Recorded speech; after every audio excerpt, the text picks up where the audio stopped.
Que el Señor les bendiga, hermanos y hermanas.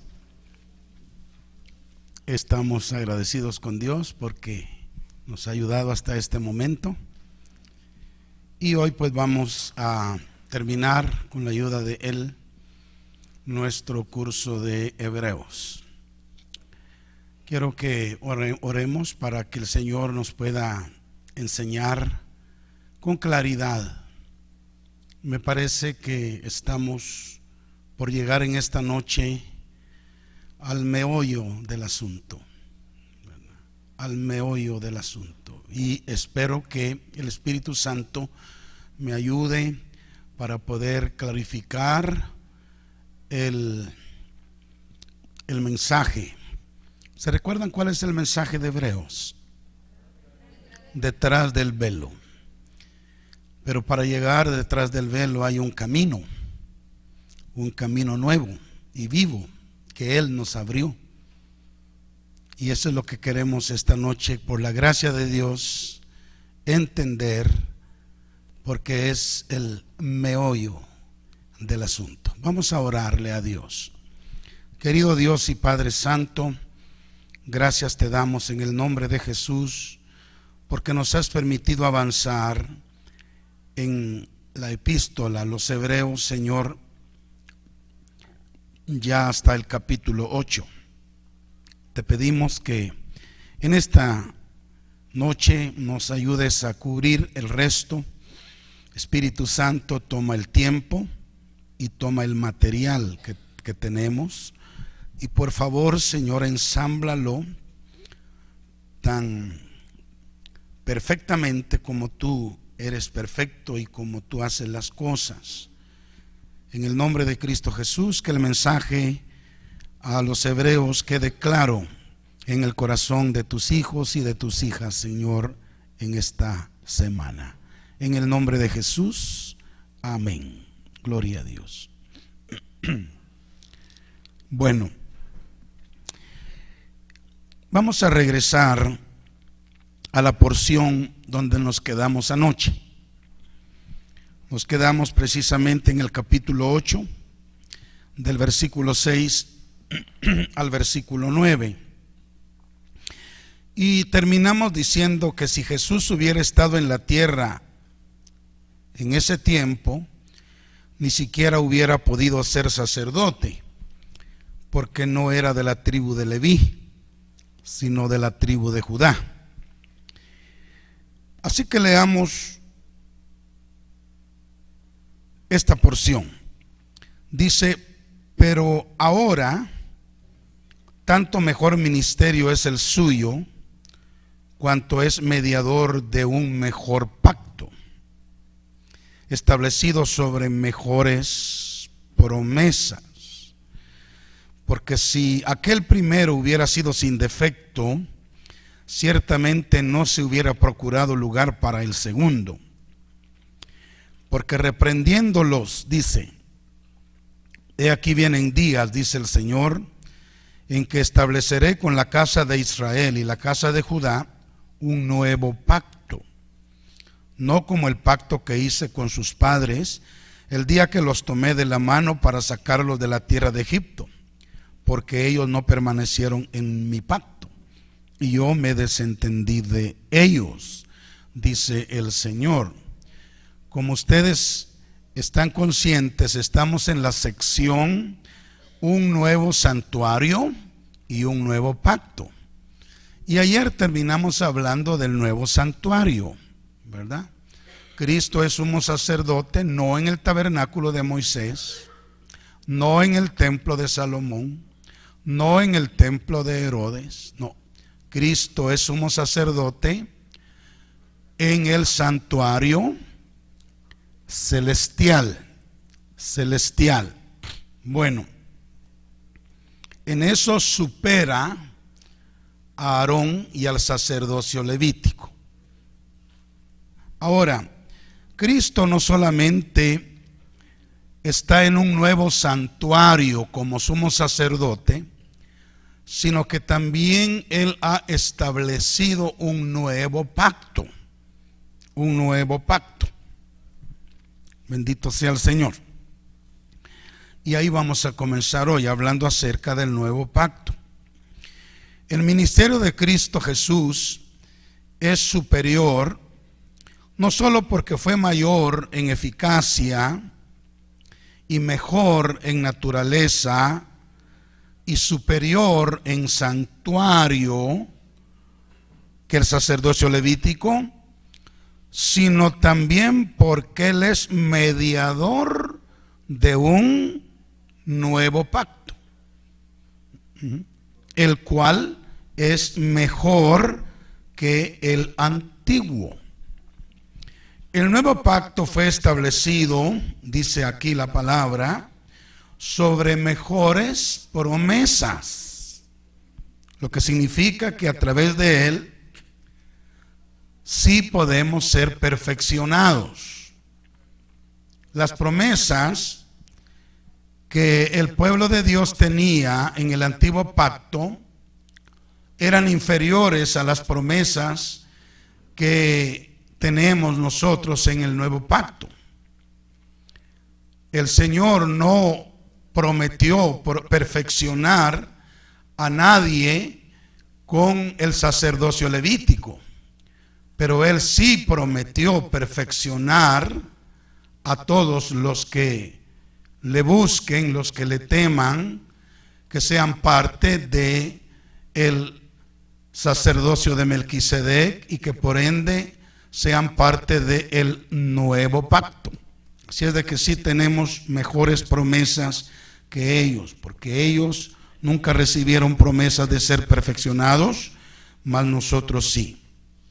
Ahora, si el primer pacto hubiera podido perfeccionarnos, no hubiera habido necesidad de un segundo. Sin embargo, por la debilidad del primero, fue necesario la institución del segundo. El primero solo pudo revelarnos nuestro pecado. La ley solo pudo revelar el pecado. Pablo dice que no conoceríamos el pecado si no hubiera habido ley, pero por la ley es el conocimiento del pecado. Uno sabe que es pecado porque la ley dice que eso es pecado. Entonces, por la ley recibimos el conocimiento del pecado, pero la ley no nos ayudaba a vencerlo. No nos ayudaba a vencer el pecado. Mientras que en el segundo pacto sí existe gracia para vencer el pecado. La ley nos revela el pecado, pero no nos da la gracia para vencerlo.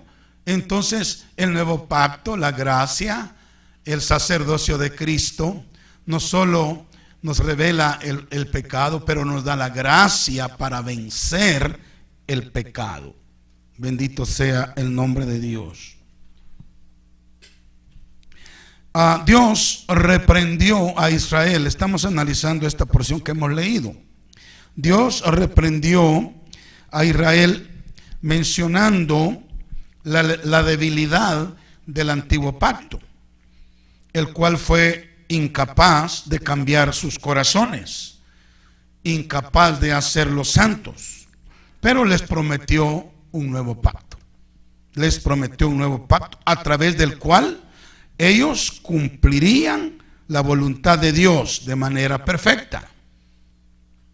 Veamos por favor lo que dice Jeremías. Usted sabe que Jeremías le profetizó a Israel. Capítulo 31, versículo 31 y 32.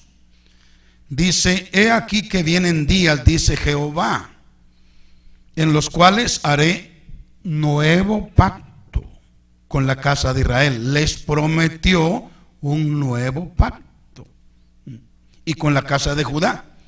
No como el pacto que hice con sus padres el día que tomé su mano para sacarlos de la tierra de Egipto, porque ellos invalidaron mi pacto, aunque fui yo un marido para ellos, dice Jehová.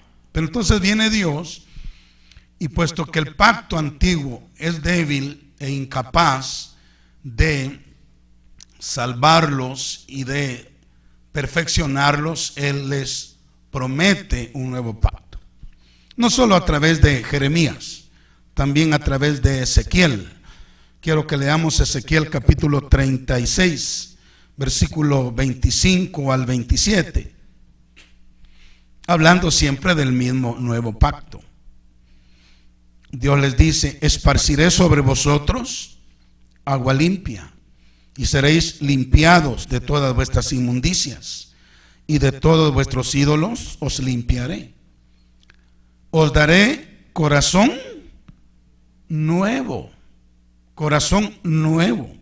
y pondré espíritu nuevo dentro de vosotros.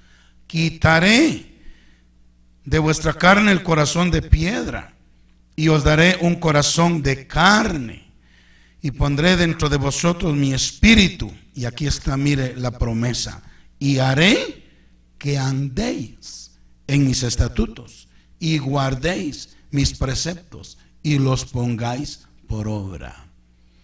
¿Quién iba a hacer eso? ¿Ellos o Dios? Dios les iba a dar la gracia, o les va a dar la gracia para poder obedecer la ley. Así es de que este nuevo pacto, hermanos, tiene mejores promesas. Bueno, continuemos en los versículos 10 al 12. Estamos en Hebreos 8. Dice: por lo cual, este es el pacto que haré con la casa de Israel después de aquellos días, dice el Señor. Pondré mis leyes en la mente de ellos, y sobre su corazón las escribiré, y seré a ellos por Dios, y ellos me serán a mí por pueblo.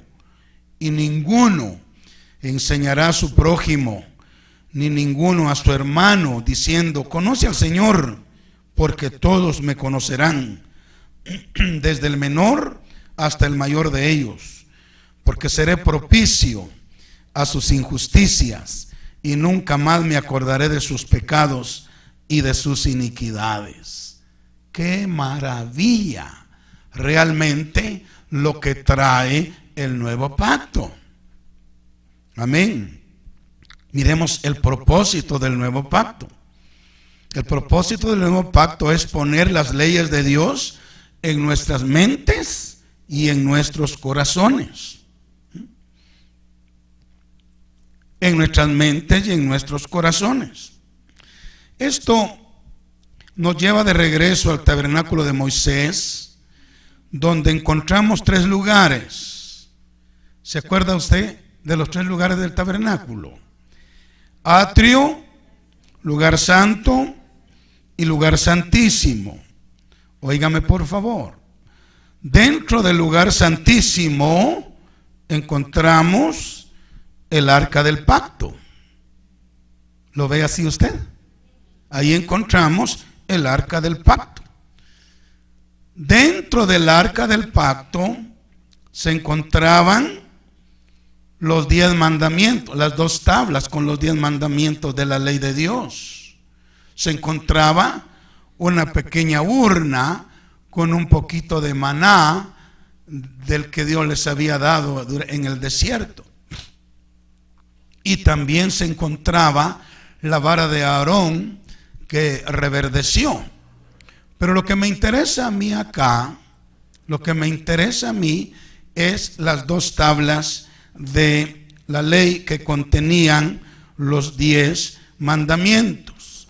Vea dónde estaban esas 2 tablas. Estaban dentro del arca. Dentro del arca.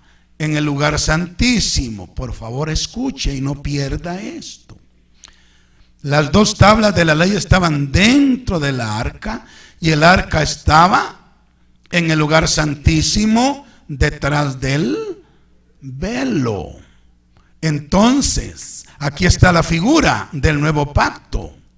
Si nosotros logramos entrar detrás del velo, las leyes de Dios van a estar dentro de nosotros, escritas en las tablas de nuestro corazón y en las tablas de nuestra mente. Esa es la figura. Pero para que lleguemos a tener esa bendición necesitamos cruzar el velo, ir al otro lado del velo. Y si llegamos ahí, cuando lleguemos ahí, hermanos, el nuevo pacto se habrá cumplido en su totalidad en nuestra vida. Las leyes ya no estarán afuera. Ahora las tenemos aquí, mire, no las tenemos en tablas de piedra, las tenemos en tinta y papel. Aquí están las leyes de Dios.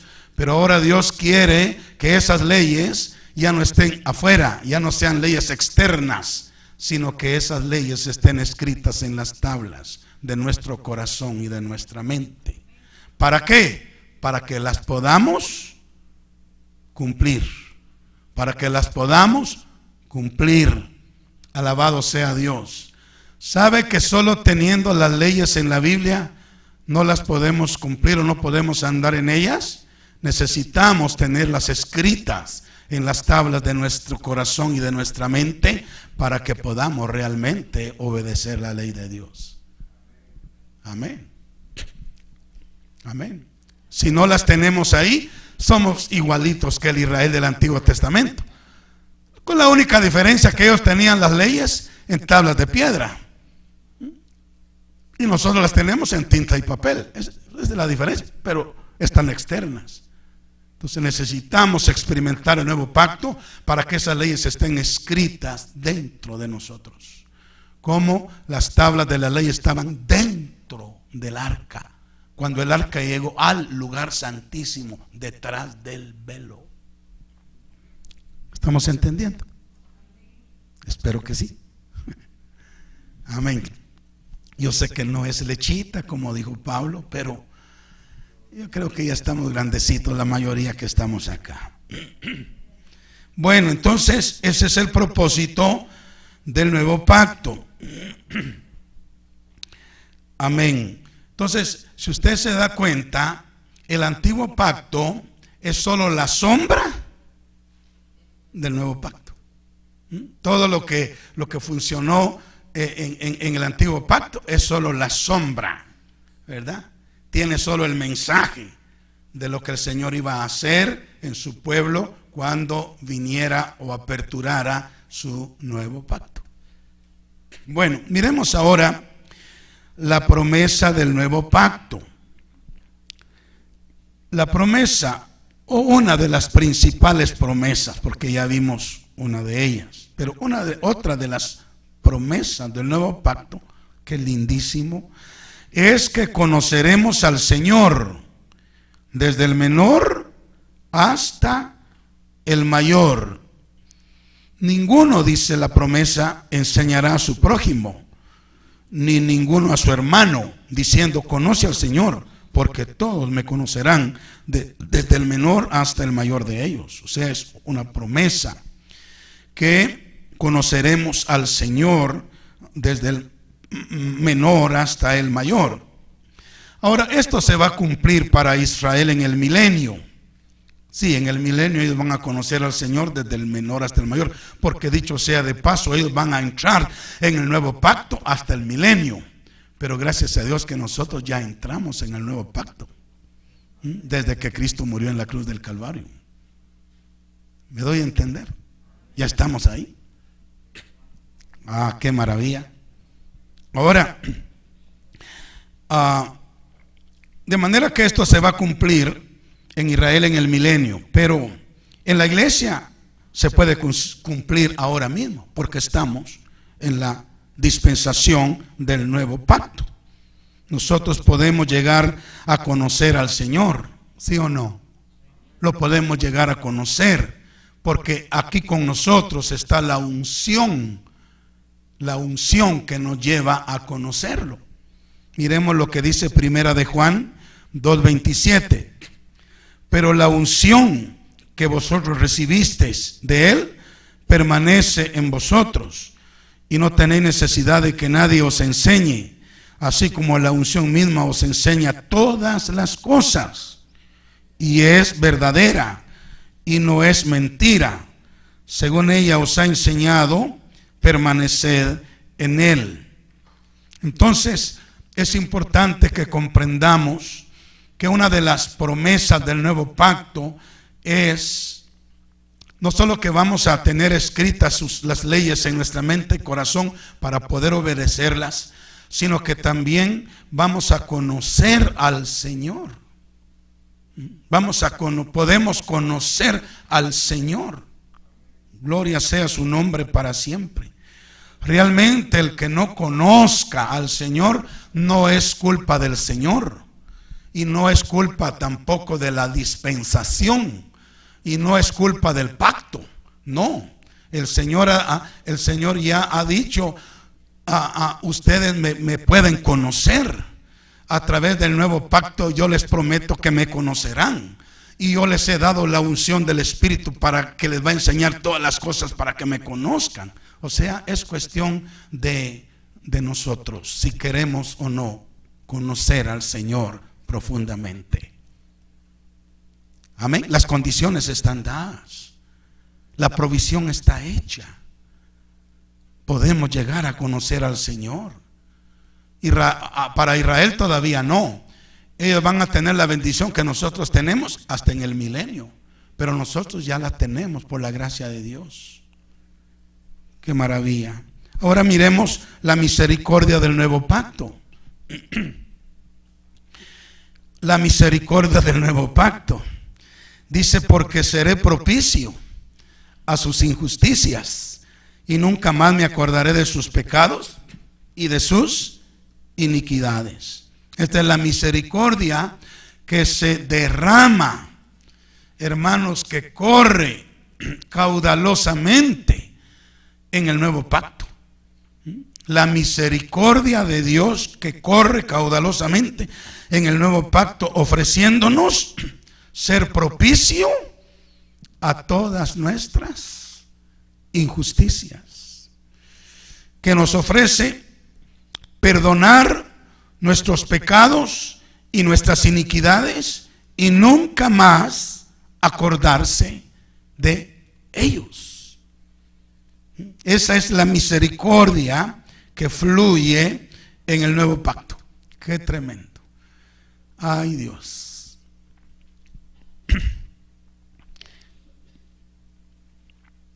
Cómo quisiéramos que todo el mundo comprendiera esto. Dios estableció un nuevo pacto, no solo con Israel, sino realmente con todo el mundo, porque este pacto es incluyente, judíos y gentiles. Y ahí está fluyendo la misericordia para perdonarle al hombre sus pecados, para ser propicio a sus injusticias y para nunca acordarse más de sus iniquidades. ¡Qué misericordia! Bueno, continuemos en Hebreos capítulo 8, versículo 13. Leamos ese versículo. Dice, al decir nuevo pacto, ha dado por viejo al primero, y lo que se da por viejo se envejece y está próximo a desaparecer. Entonces Pablo llama al primer pacto, lo llama el viejo pacto, y luego al segundo le llama el nuevo pacto. Con esto Pablo describe como débil y decadente el antiguo pacto. Próximo, dice Pablo, porque acuérdese que él está hablando, ¿en qué año dijimos ayer? No se le olvide, 60, correcto. Él está hablando en el año 60. Y él está diciendo que ese pacto débil, decadente, está próximo a desaparecer. Y porque así realmente era. Él está hablando en el año 60 solamente, prácticamente tenía 10 años nada más de vida, estaba en la recta final, ¿verdad?, de su ancianidad, el viejo pacto, porque en el año 70 el templo judío fue destruido por los romanos. La ley levítica y todos los sacrificios cesaron después de ese tiempo, o sea, se envejecieron y desaparecieron, cumpliendo así que solo eran una sombra de las cosas mejores que estaban por venir. Y como ya estaba el cuerpo, ¿para qué queremos la sombra? ¿Verdad? Ya está el cuerpo, ya no era necesario la sombra en el mundo. Entonces desapareció, porque ya el nuevo pacto, que es el cuerpo que proyecta la sombra, ya estaba presente. Gracias a Dios, como les dije, vivimos en el nuevo pacto. Quiero que por favor leamos Mateo capítulo 26, verso 26 al 28. Dice así la palabra de Dios. Esta es una escena, ¿verdad?, de los últimos días de Cristo en la tierra. Y dice aquí la escritura: y mientras comían, la última cena, ¿verdad? Mientras comían, tomó Jesús el pan y bendijo y lo partió y dio a sus discípulos y dijo: tomad, comed, esto es mi cuerpo. Y tomando la copa y habiendo dado gracias, les dio diciendo: bebed de ella todos, porque esto es mi sangre del nuevo pacto, que por muchos es derramada para remisión de los pecados. Él estaba próximo a morir para dejar activo el nuevo pacto, porque verdad que el testador tiene que morir para que el testamento entre en vigencia.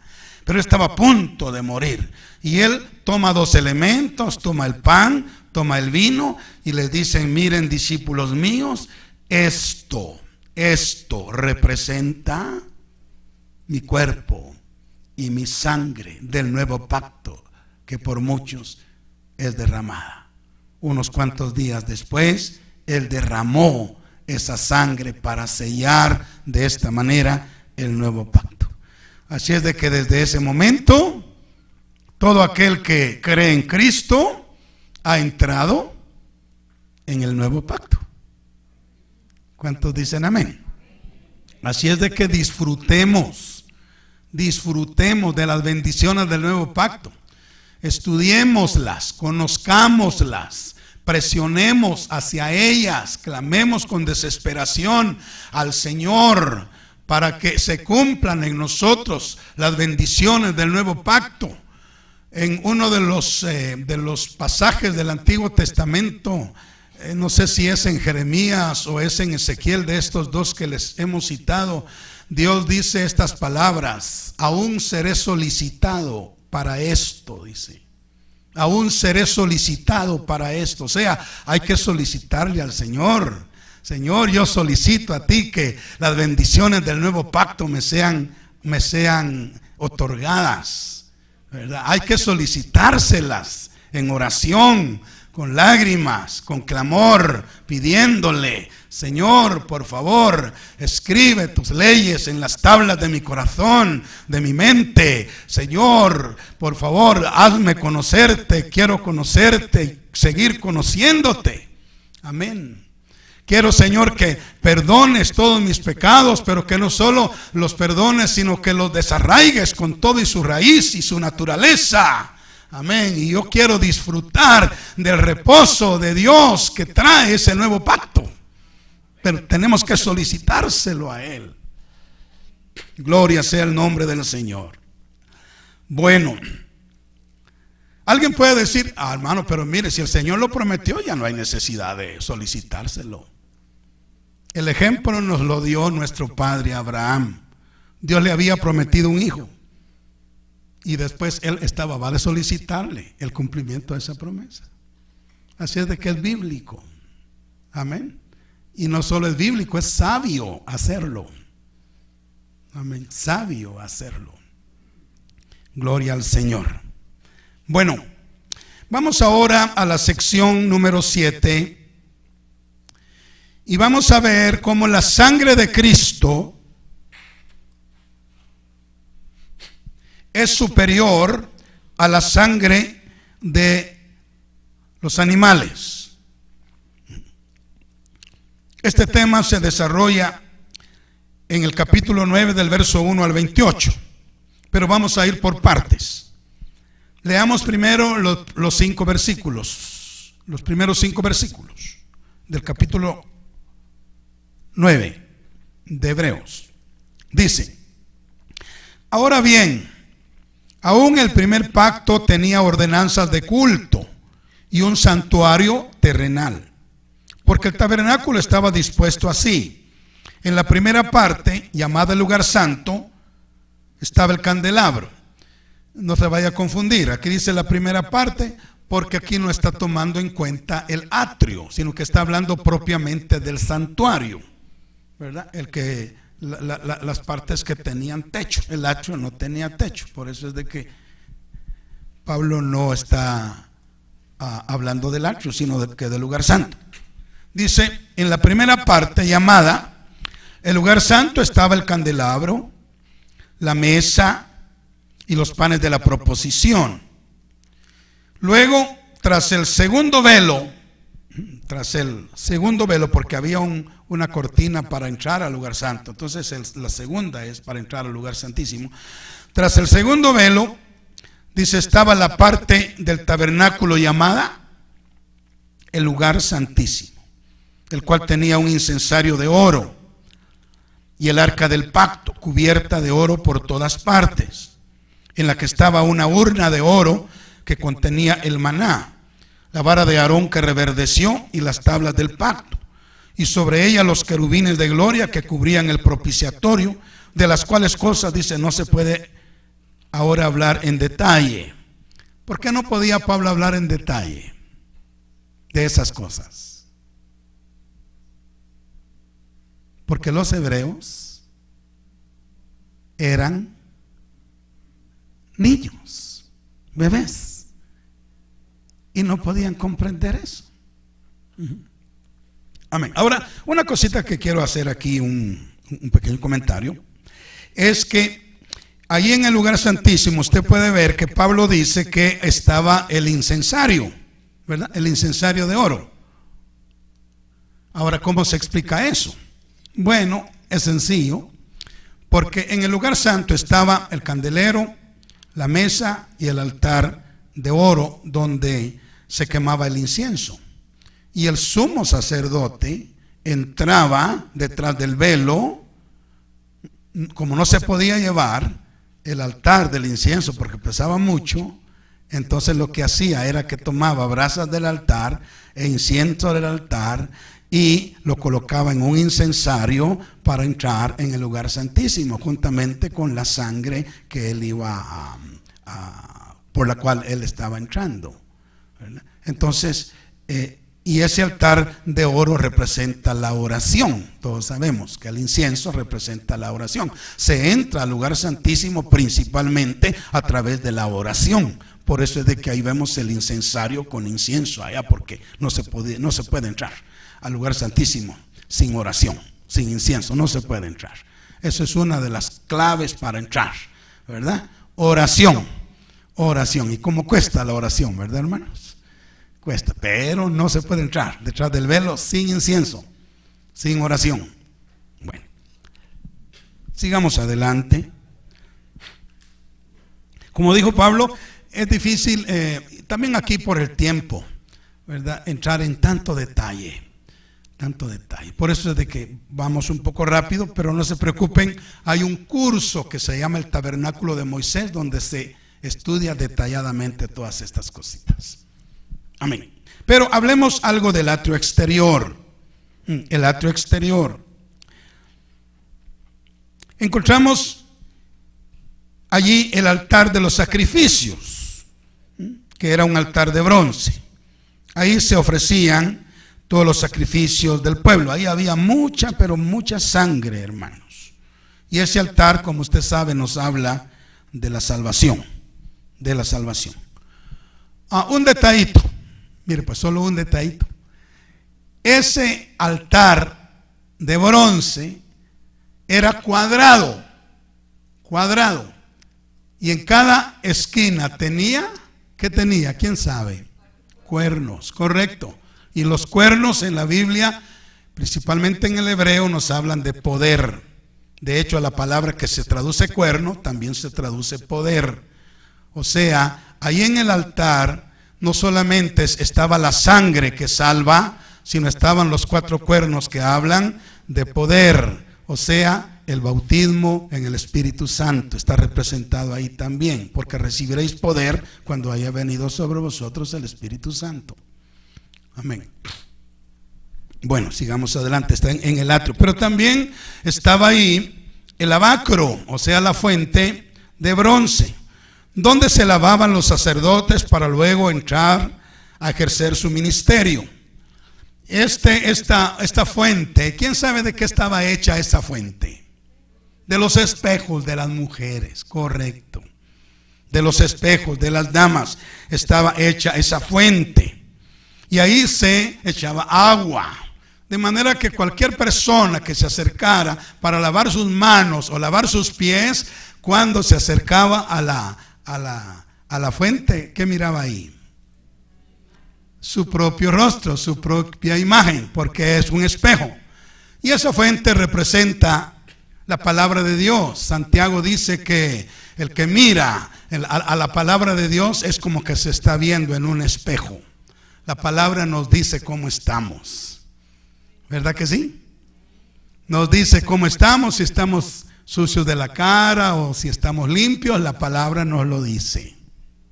Bueno, esto es el lugar, el atrio exterior. Ahora, en el lugar santo, a la derecha de la entrada estaba la mesa de los panes de la proposición, donde se ponían cada semana 12 unidades. 12 unidades en 2 hileras de 6 cada una. Esta mesa con los panes, hermanos, nos habla de la palabra. Amén. La palabra completa. Quiero que tome nota de esto. Eran 12 panes en 2 hileras, de 6 panes cada hilera. Un equilibrio perfecto. Perfecto. Y así es la palabra, perfectamente equilibrada. En la palabra hay bendiciones y hay maldiciones. Amén. Y nosotros debemos conocer las bendiciones y las maldiciones. Y nosotros debemos predicar las bendiciones y las maldiciones. No tenemos que quedarnos ni en un extremo ni irnos al otro extremo. Amén. Había un equilibrio. Amén.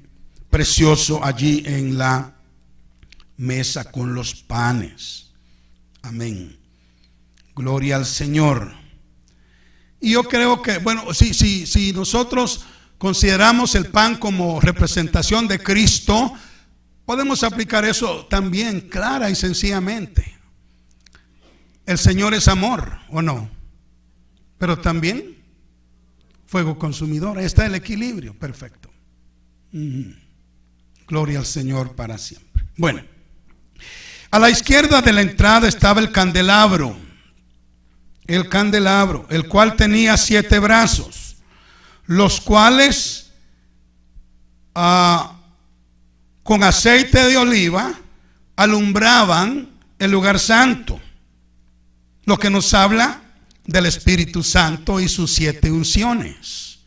El candelabro tenía 7 brazos, representa al Espíritu Santo y sus 7 unciones. A ver, quiero que levanten la mano sin temor. ¿Cuántos conocen las 7 unciones del Espíritu Santo? Levanten la mano. Pocos. Se los voy entonces a mencionar. Eso está en Isaías capítulo 11, versículo 2. Ahí aparece la primera unción, es la unción del Espíritu de Jehová, que es la unción para predicar y enseñar.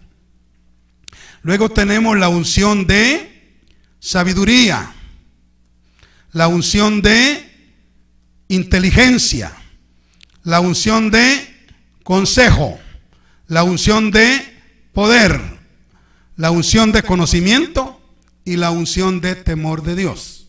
Entonces ahí están las 7 unciones. Por eso el candelero tenía 7 brazos. Representa al Espíritu Santo y sus 7 unciones. Amén. Luego, enfrente de el velo, aquí estaba el candelero, aquí estaba la mesa, ahí estaba el velo. Enfrente del velo estaba el altar de oro, ¿verdad? Ya no era de bronce como el primero, este es de oro, el altar de oro, llamado también el altar del incienso, porque ahí estaba quemándose incienso permanentemente. Y el sumo sacerdote, cuando iba a entrar al lugar santísimo, tomaba el incensario y tomaba brasas y tomaba incienso de ese altar y llevaba también el hebrío con la sangre y entraba al lugar santísimo. Pero ahí está el altar del incienso. Este altar, como dije, nos habla de la oración y no tenemos tiempo para probar y citar tantos versículos que dicen que el incienso representa la oración. Pero yo sé que usted ya los conoce. Y si no, es fácil buscarlos en la concordancia. Bueno, luego, adelantito del altar de oro estaba dígame por favor, el velo.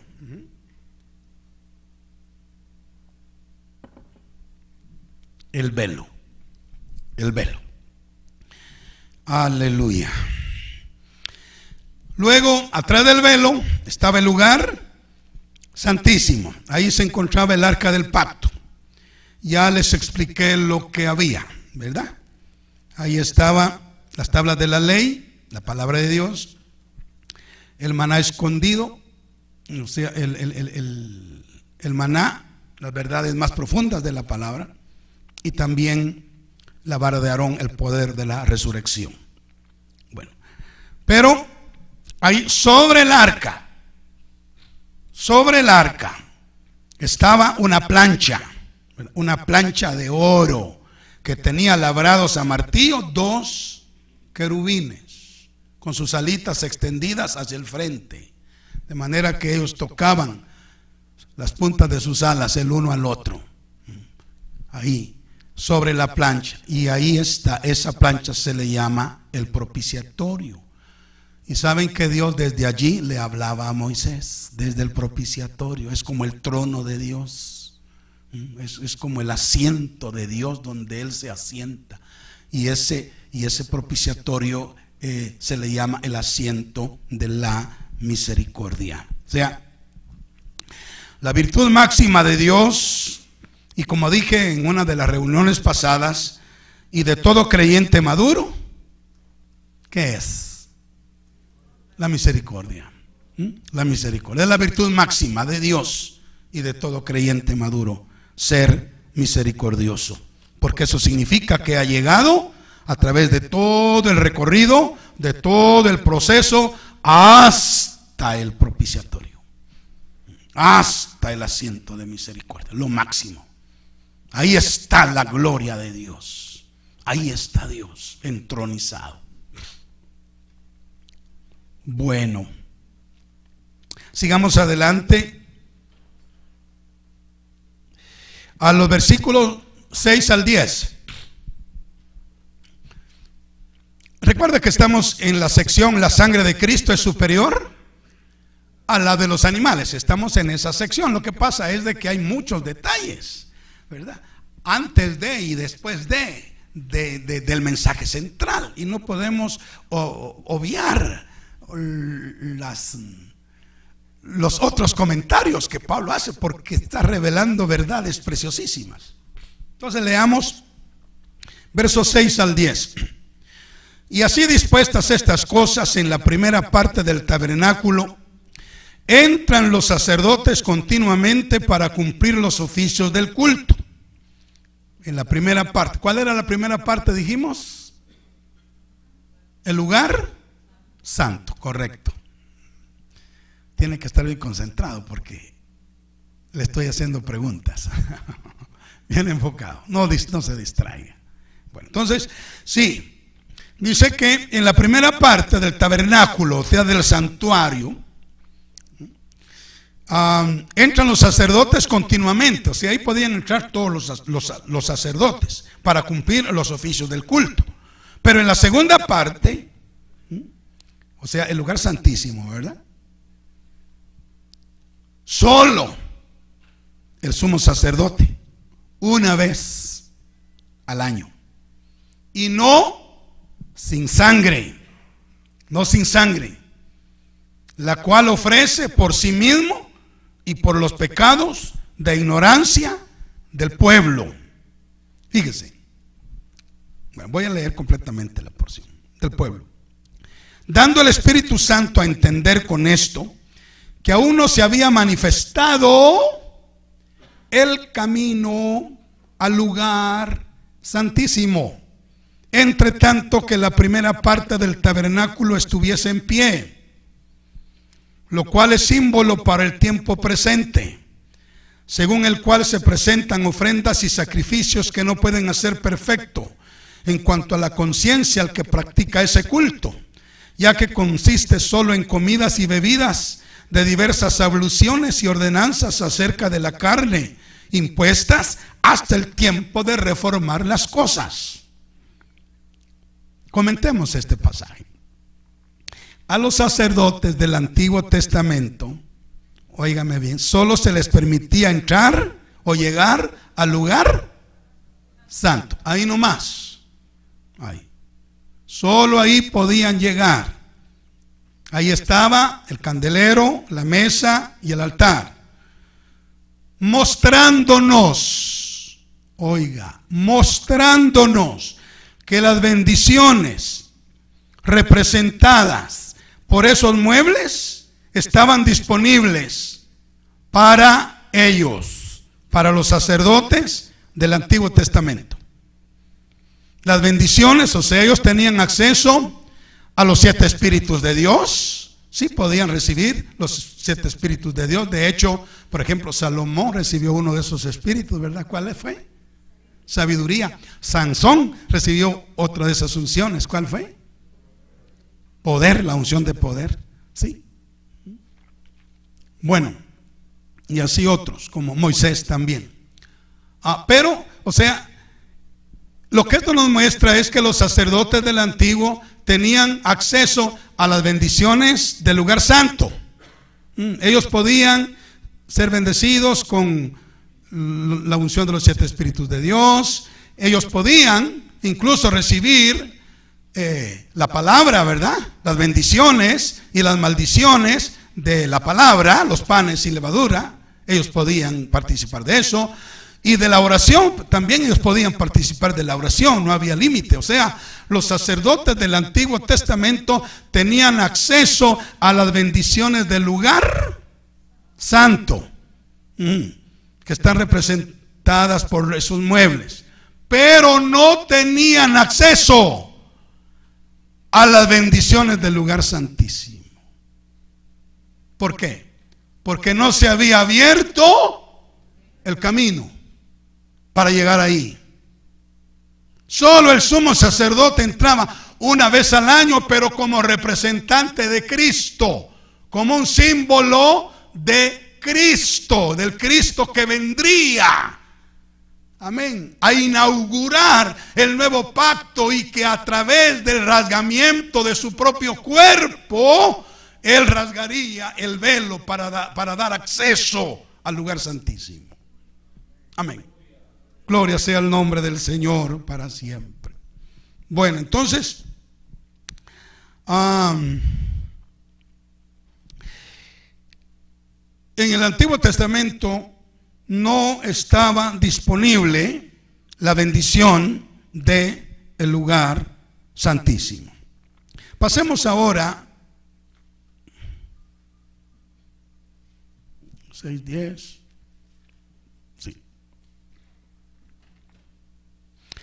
El último pensamiento. lo que esto nos enseña, o lo que Pablo nos enseña con esto, es que el antiguo pacto no podía perfeccionar a nadie. Porque ¿dónde está la perfección, hermanos? Al otro lado del velo. Ahí está la perfección. El que llega al otro lado del velo ha llegado a la perfección, porque ahí está la gloria de Dios. Entonces, pero ellos no tenían acceso a eso en el Antiguo Testamento. Entonces ya entendemos. Por eso es de que no podían ser perfeccionados. El antiguo pacto no podía perfeccionarlos, porque lo único que perfecciona es el nuevo pacto, y el nuevo pacto tiene su cumplimiento detrás del velo. Detrás del velo. Bueno, vayamos entonces a los versículos 11 al 14. Leamos. Dice: pero estando ya presente, aleluya, Cristo, sumo sacerdote de los bienes venideros, por el más amplio y más perfecto tabernáculo, no hecho de manos, es decir, no de esta creación, y no por sangre de machos cabríos ni de becerros, sino por su propia sangre, entró una vez para siempre en el lugar santísimo, amén, habiendo obtenido eterna redención. Porque si la sangre de los toros y de los machos cabríos y las cenizas de la becerra rociados a los inmundos santifican para la purificación de la carne, cuánto más la sangre de Cristo, el cual mediante el Espíritu eterno se ofreció a sí mismo sin mancha a Dios, limpiará vuestras conciencias de obras muertas para que sirváis al Dios vivo.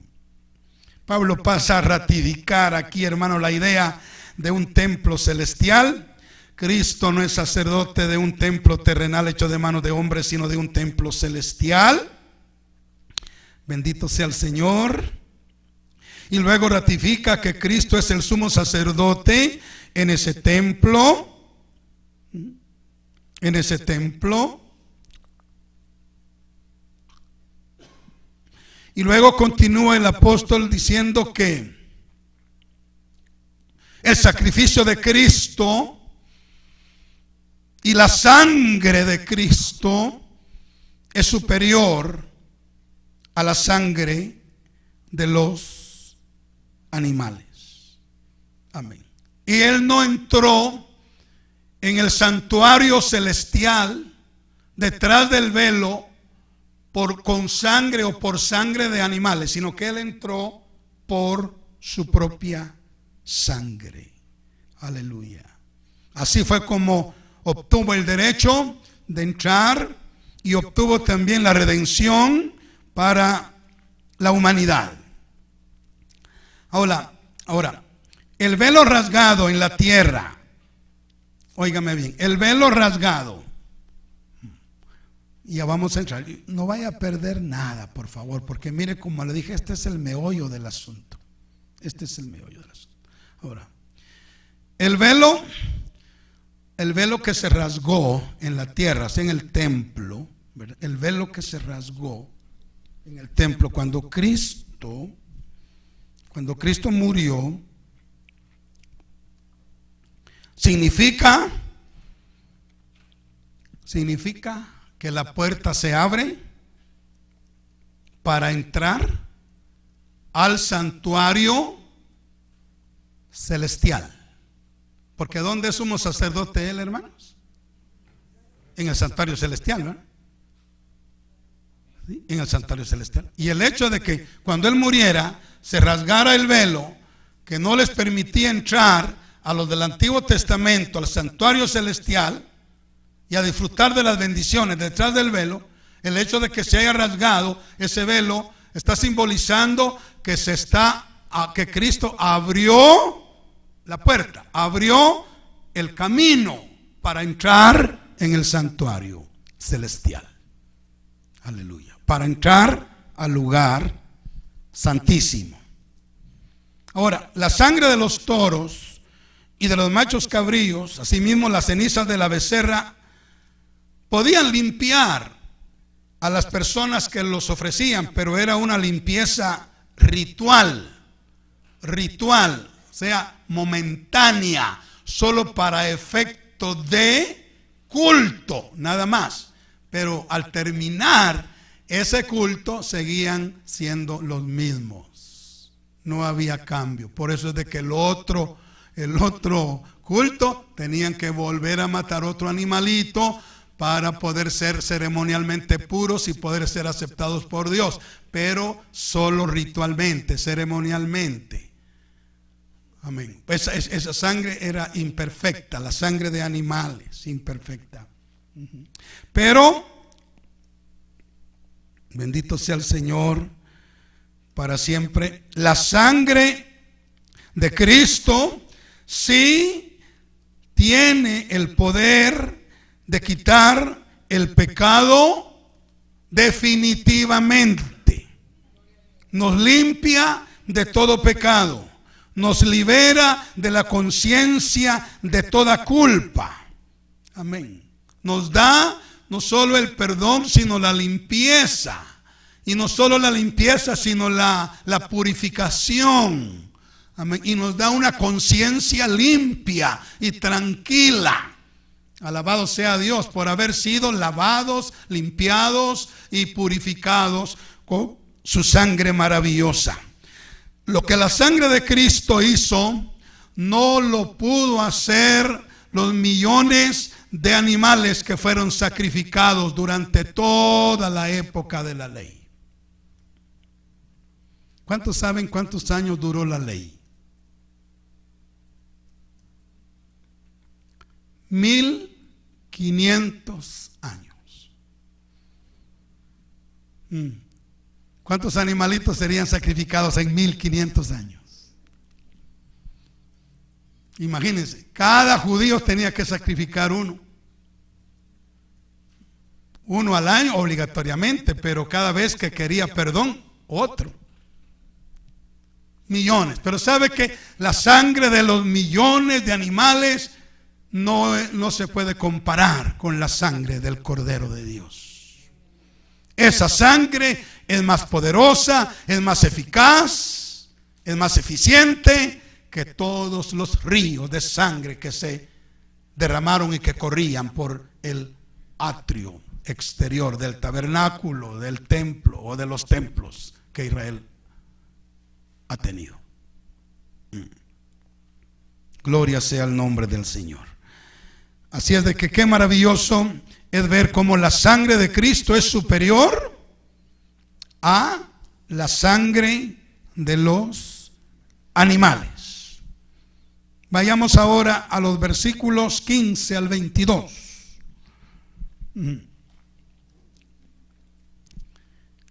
Dice, así que por eso,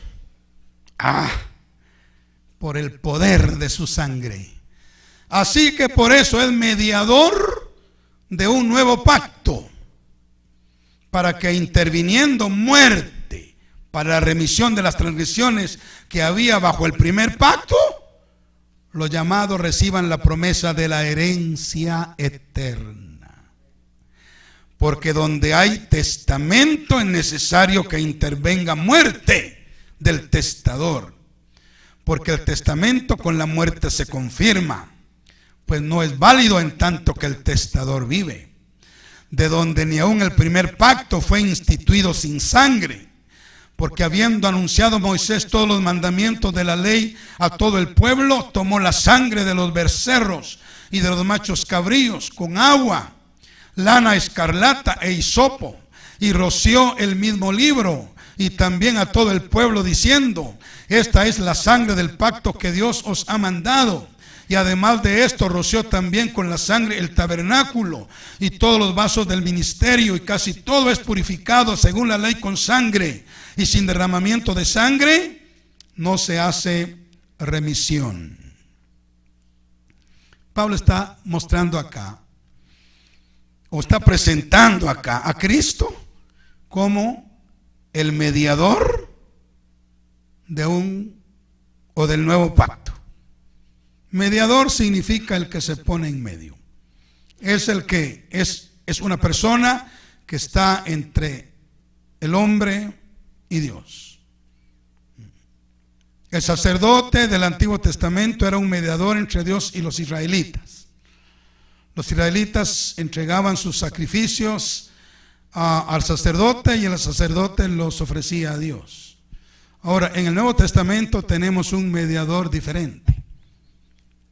El mediador entre Dios y los hombres es Jesucristo hombre. 1 Timoteo 2:5, porque hay un solo Dios y un solo mediador entre Dios y los hombres, Jesucristo hombre. Amén. Alabado sea el Señor. Óigase bien, esto es sumamente importante, hermano. No hay en el nuevo pacto, no hay otro mediador entre Dios y los hombres, solo Jesucristo. Amén. Nosotros amamos a María y la respetamos y predicamos sobre su vida ejemplar, pero no la aceptamos como mediadora, porque hay un solo mediador y es Jesucristo. Nosotros también amamos a los santos del Antiguo Testamento y del Nuevo Testamento y seguimos el ejemplo de su vida piadosa, pero no los reconocemos como mediadores. Ningún santo puede ser mediador, porque hay un solo mediador entre Dios y los hombres, y este es Jesucristo hombre. Amén. Él se ganó, ahí sí que como decimos en Guatemala, a pulso el derecho de ser mediador entre Dios y los hombres. Y el Padre no le puso ninguna objeción, aleluya, a darle ese cargo. Ninguna objeción, porque Cristo es digno de ser el mediador entre Dios y los hombres, porque Él no se presentó como mediador con sangre ajena, sino con su propia sangre. Y esa sangre no estaba contaminada, era sangre pura, era sangre limpia, era sangre santa. Él era inocente. Amén. Y como leímos hace unos partes atrás, tal sumo sacerdote nos convenía. Nos convenía. Bueno, entonces ningún otro sacerdote o sacerdotisa, santo o santa, puede ser mediador o mediadora en el Nuevo Testamento, porque para ser un mediador se necesita ofrecer un sacrificio. Un sacrificio. Y saben, hermanos, hoy no existe un sacrificio hecho por los hombres que pueda capacitar a alguno para entrar a la presencia de Dios. No, porque todos los hombres hemos pecado, somos pecadores. Por lo tanto, cualquier sacrificio que presentáramos estaría contaminado y no tendría valor ante Dios. Entonces no serviría para ser mediador.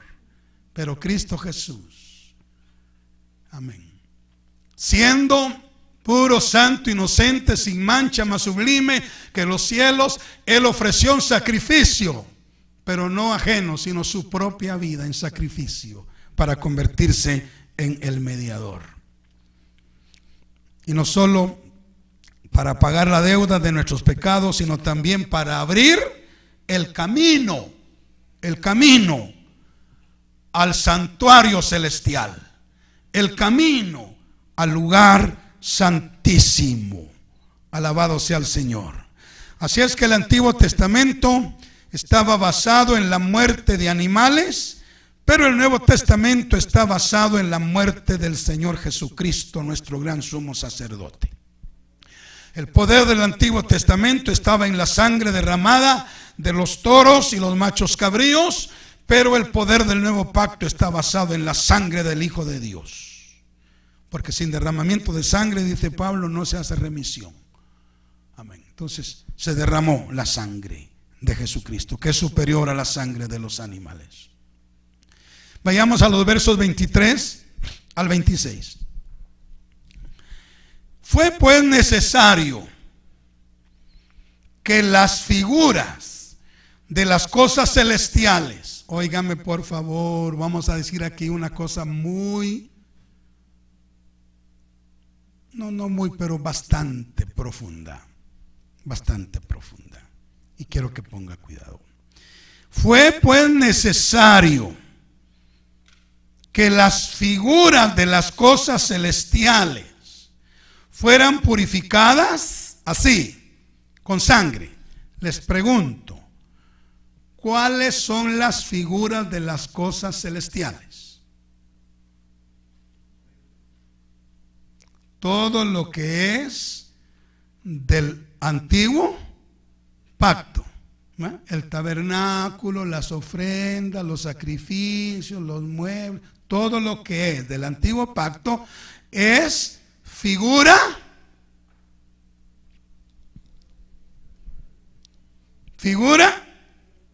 de las cosas celestiales. Y mire lo que dice Pablo. Dice que fue necesario que las figuras de las cosas celestiales, o sea, el tabernáculo de Moisés y todo eso terrenal, fuera purificado con sangre. Entonces, por eso se derramaron sangre de animales, ¿verdad?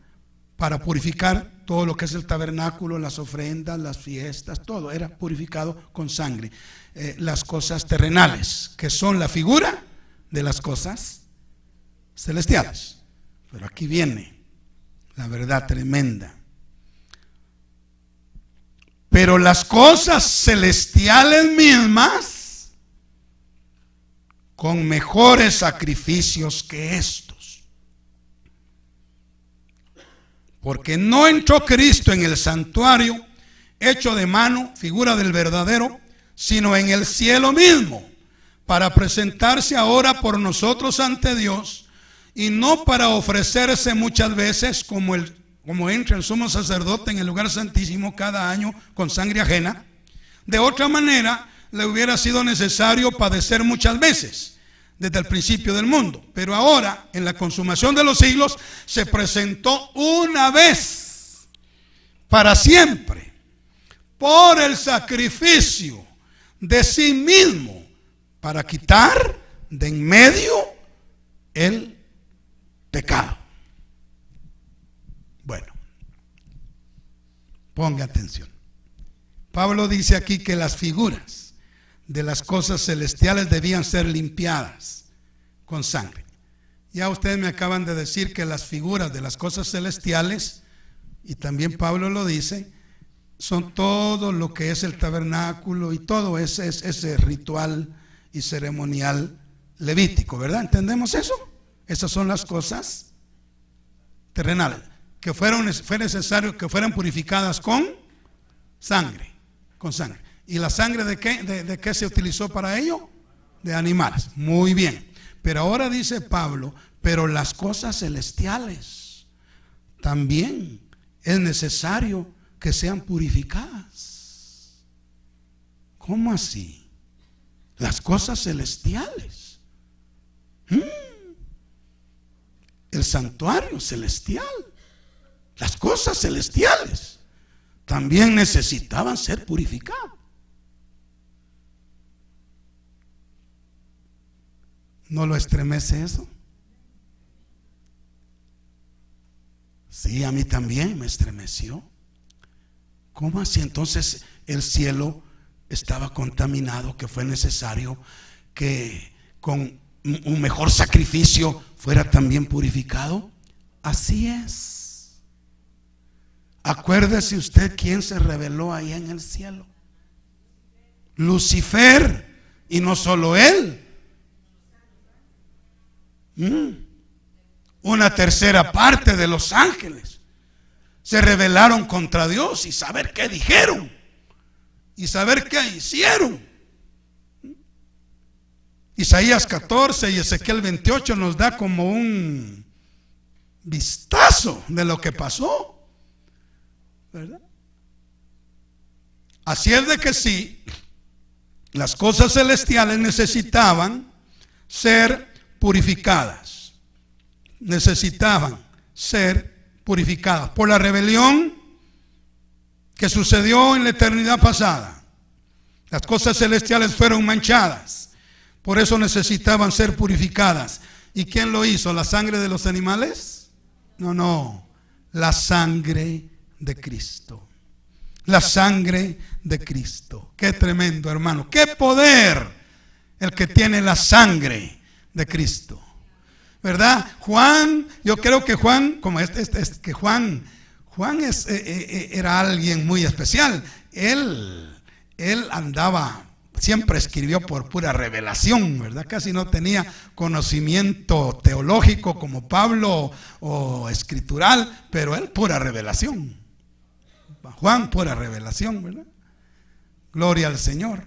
¿Y sabe qué dijo Juan acerca de Cristo? Dijo que para esto apareció el Hijo de Dios. ¿Para qué? Para deshacer las obras del diablo, aquí en la tierra, pero también allá arriba. Gloria sea el nombre del Señor. Gloria sea el nombre del Señor. Qué poderoso fue el sacrificio de Cristo. Qué poderosa es la sangre de Cristo. Por eso la sección esta dice que la sangre de Cristo es superior a la de los animales. Porque la sangre de los animales solo podía purificar ceremonialmente o ritualmente los muebles y los objetos aquí y las personas temporalmente. Pero el sacrificio de Cristo, aleluya, y su sangre tiene poder para purificar eternamente las cosas de aquí abajo y las cosas celestiales también. Alabado sea el nombre del Señor. Bueno, gloria a Dios. ¿Por dónde vamos? 23 al 26. Bueno, vamos ahora, pasemos, tengo que avanzar. Aquí parece que Pablo se sale de contexto.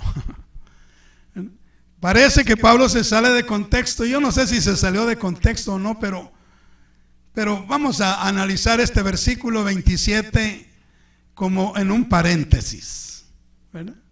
Porque él está hablando acerca de la sangre de Cristo y de la purificación de las cosas terrenales y de las cosas celestiales, haciendo la comparación entre la sangre de los animales y la sangre del Cordero de Dios, etcétera. Pero ahora mire lo que dice el versículo 27.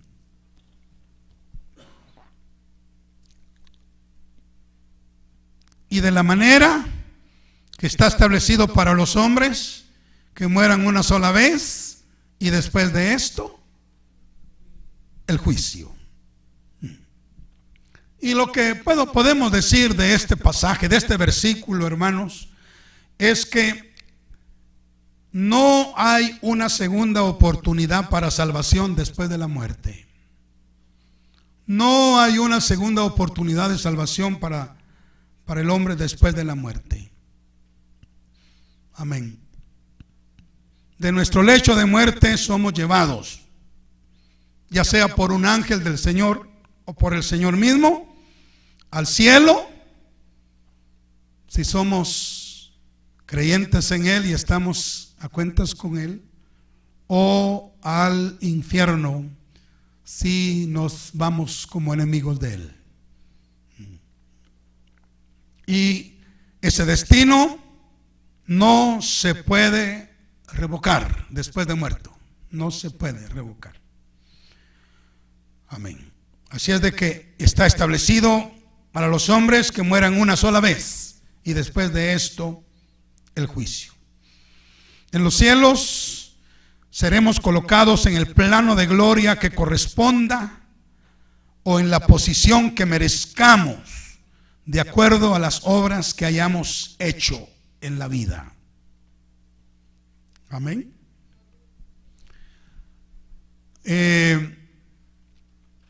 Algunos piensan que en el cielo todos seremos iguales, pero no es así.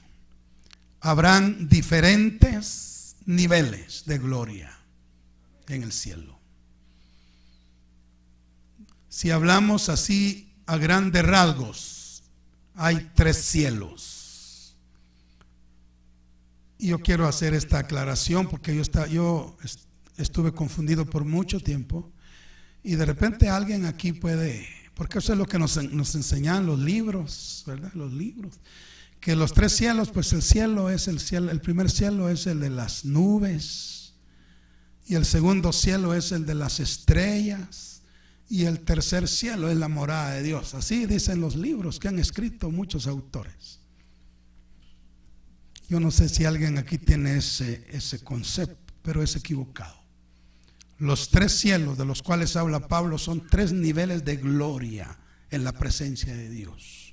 3 niveles de gloria en la presencia de Dios. Nada que ver con las nubes ni con las estrellas, no, es en la presencia de Dios. 3 niveles de gloria.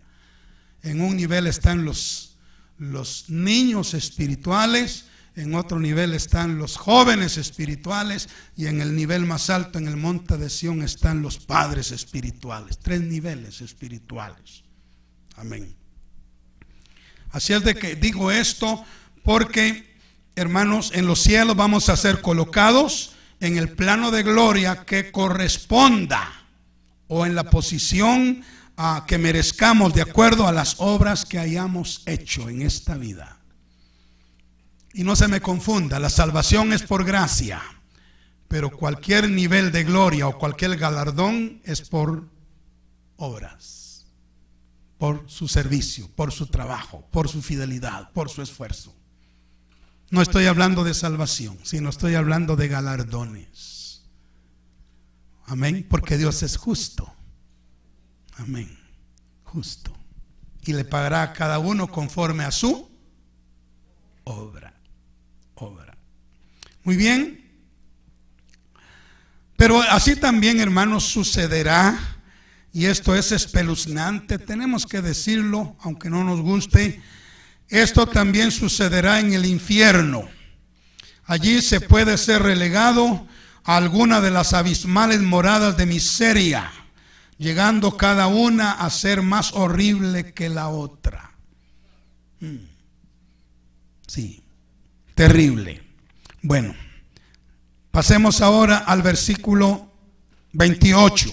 Continuando con la sangre de Cristo es superior a la de los animales. Amén. Dice así la Escritura: así también Cristo fue ofrecido una sola vez para llevar los pecados de muchos, y aparecerá por segunda vez sin relación con el pecado para salvar a los que le esperan. Cristo murió una sola vez. ¿Cuántos están de acuerdo con eso? Y mire, la Iglesia Católica tiene una doctrina en su Eucaristía que se llama la transubstanciación. Y ellos enseñan que cada vez que se toma la Eucaristía, el pan se convierte literalmente en el cuerpo de Cristo, y el vino se convierte literalmente en la sangre de Cristo, de manera que para ellos literalmente cada vez que celebran la Eucaristía, Cristo está muriendo. Cada vez que la celebran, Cristo está muriendo.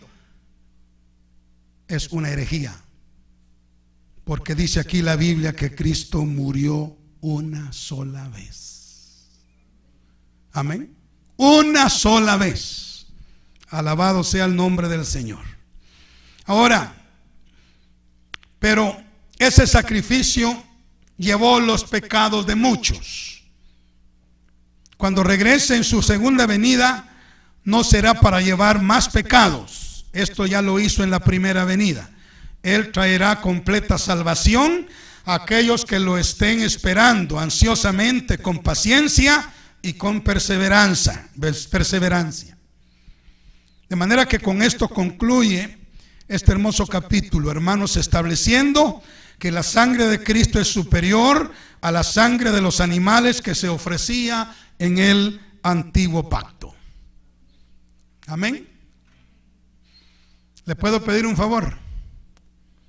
Suelte su lapicero, póngase de pie y démosle un aplauso a Jesucristo por su sangre, que es más poderosa que la sangre de todos los animales. Y démosle gracias. Gracias, Cristo, por haber derramado tu sangre. Te admiramos, te alabamos y te adoramos, Cordero de Dios. Aleluya. Aleluya. Amén. Gracias por ese aplauso al Cordero de Dios. Vamos a llegar ahora a la sección número 8. Ay, no, cada vez nos vamos acercando más al punto culminante de Hebreos. La sección número 8 se intitula El camino nuevo y vivo.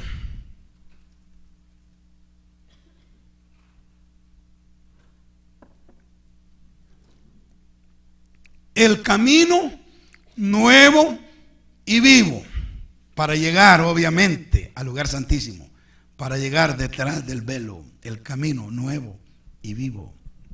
Aleluya. Y vamos a leer, esta sección está comprendida en el capítulo 10 del verso 1 al verso 20, pero vamos a ir por partes siempre, ¿verdad? Leamos del verso 1 al 4. Dice, porque la ley levítica, arónica, mosaica, la ley, teniendo la sombra, lo que hemos estado diciendo, la sombra de los bienes venideros, no la imagen misma de las cosas, no, sino solo la sombra, no puede, por los mismos sacrificios que se ofrecen continuamente cada año, hacer perfectos a los que se acercan. De otra manera, cesarían de ofrecerse, pues los que tributan ese culto limpios una vez, no tendrían ya más conciencia de pecado. Pero estos sacrificios cada año, pero en estos sacrificios cada año se hace memoria de los pecados, entonces no han sido quitados por esos sacrificios. Porque la sangre de los toros y de los machos cabríos no puede quitar los pecados. Bueno, lo primero que quiero que miremos de esta porción es recordar que la ley solo era la sombra, por favor, la sombra de las cosas que estaban por venir.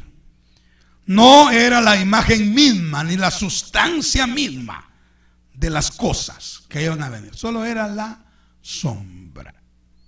Bendito sea el nombre del Señor. Quiero que leamos por favor Colosenses 2:16 en este puntito. Colosenses 2:16 y 17. Vea lo que dice Pablo hablando de este asunto. Dice, por tanto, nadie os juzgue en comida o en bebida o en cuanto a días de fiesta, luna nueva o días de reposo. Todo lo cual es sombra de lo que ha de venir. Sombra.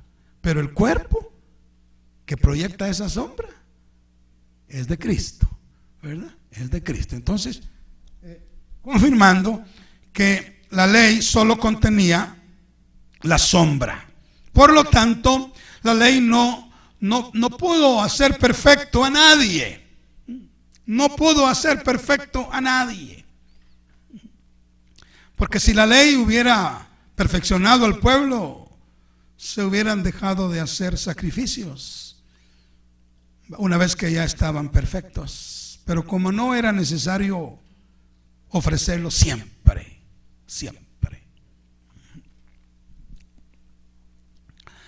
El hecho de que los sacrificios tenían que ofrecerse cada año sencillamente nos muestra que los animales son inferiores al hombre y que por ello el hombre no puede ser perfeccionado con algo inferior a él. Así que Pablo dirige su atención a un sacrificio superior mencionado por David en el Salmo 40, versículos 6 al 8. Por favor, leamos el Salmo 40, versos 6 al 8. Véanlo, lo proyectamos en pantalla. Dice, Es David el que está profetizando acá. Dice, sacrificio y ofrenda no te agrada. Has abierto mis oídos. Holocausto y expiación no has demandado. O sea, mire, todo lo que se ofrecía conforme a la ley llegó a hastiar al Señor, a hastiarlo. Y al Señor le daba cosa, le daba cosa ver tanta sangre y tanto sacrificio. Entonces dice, entonces dije, aquí habla el Hijo, Cristo Jesús. Entonces dije, he aquí vengo. En el rollo del libro está escrito de mí, el hacer tu voluntad, Dios mío, me ha agradado, y tu ley está en medio de mi corazón. Amén. Tremendo. Entonces ahora, por favor, con este pensamiento en la cabecita, miremos los versos 5 al 10. Leamos. Regresando a Hebreos 10, 5 al 10 dice, por lo cual, entrando en el mundo, dice, ¿quién creen que es el que está entrando en el mundo aquí? Cristo, correcto. Por lo cual, entrando en el mundo, dice, David profetizó de él, dice, sacrificio y ofrenda no quisiste, mas me preparaste cuerpo. Holocaustos y expiaciones por el pecado no te agradaron. Entonces dije, aquí que vengo, oh Dios, para hacer tu voluntad, como en el rollo del libro está escrito de mí, diciendo, primero, sacrificio y ofrenda y holocaustos y expiaciones por el pecado no quisiste, ni te agradaron, las cuales cosas se ofrecen según la ley levítica.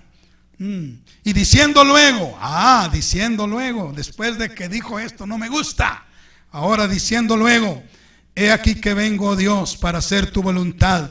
Quita lo primero. ¿Cuál es lo primero? El antiguo pacto. Quita lo primero. Sí, para establecer lo último. Lo último.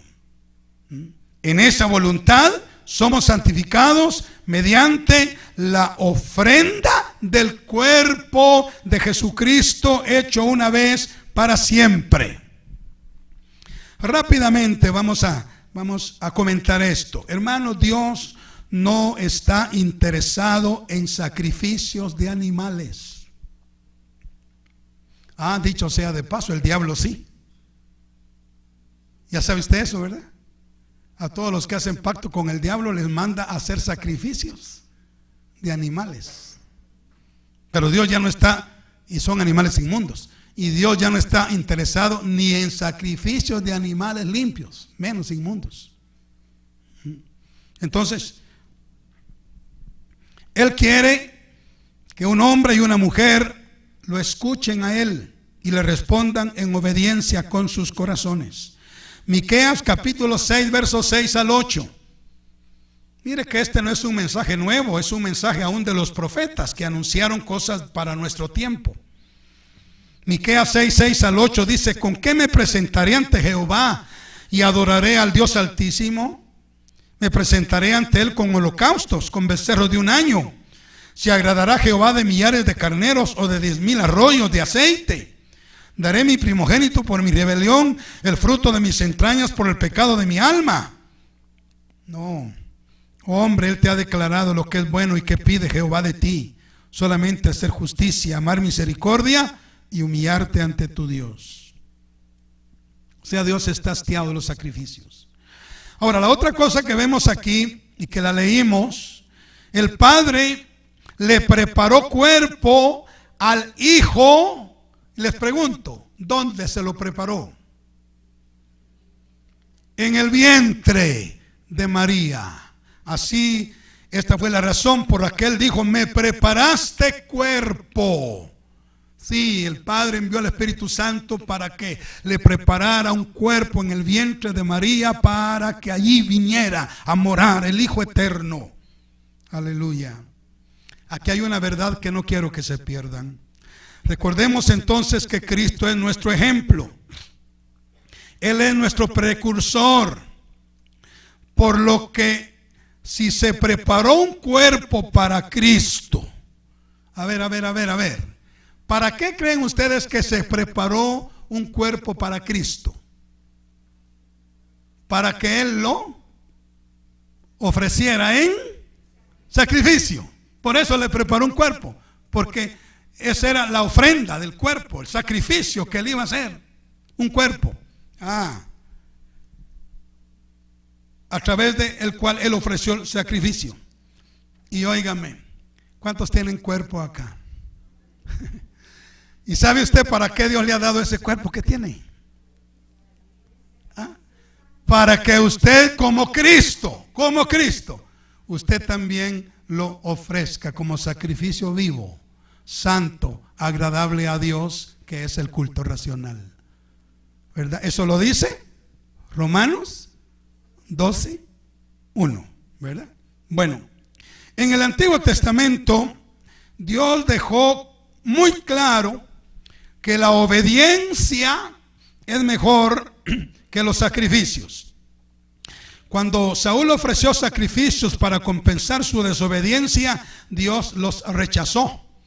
Él declaró por boca de Samuel en el primer libro de Samuel, capítulo 15, verso 22, diciendo: ¿se complace Jehová en los holocaustos y víctimas como en que se obedezca a las palabras de Jehová? Ciertamente el obedecer es mejor que los sacrificios, y el prestar atención que la grosura de los carneros. La obediencia es algo que Dios desea por sobre cualquier cosa. Sin embargo, muy pocos hijos son verdaderamente obedientes a Él. La obediencia es realmente lo que Dios desea. Por eso Cristo dijo: he aquí vengo, Dios, para hacer tu voluntad. Quítalo primero para establecer lo postrero. Para terminar nuestro tiempo, aquí dice Pablo que en esa voluntad nosotros somos santificados. Amén. En la voluntad del Padre, en la voluntad del Padre y en la voluntad del Hijo, porque ahí se ve la voluntad del Padre, pero también se ve la voluntad del Hijo. En esa voluntad nosotros somos santificados. ¿Qué quiero decir eso? Que cuando usted hace la voluntad del Padre, está siendo santificado. Y cuando usted hace la voluntad del Hijo, está siendo santificado. ¿Se da cuenta qué debemos hacer para ser santificados? Cada vez que usted hace algo de acuerdo a la voluntad del Padre, usted alcanza un grado más de santificación. Y cada vez que usted hace la voluntad del Hijo, usted alcanza un grado más de santificación. Así es de que mientras más hagamos su voluntad, más santos seremos. Porque en esa voluntad es que somos santificados. Se labra en nosotros la santidad de Dios, el carácter, la justicia de nuestro Señor. Bueno, ha llegado la hora, creo yo, no sé. Sí, estaba asustado. Y vamos a orar para darle gracias a Dios por lo que hemos recibido. Padre, gracias en el nombre de Jesús, tu amado Hijo. Concédanos regresar con más luz, con más revelación a la segunda parte de esta noche. En el nombre de Cristo te lo pedimos y te damos gracias. Amén.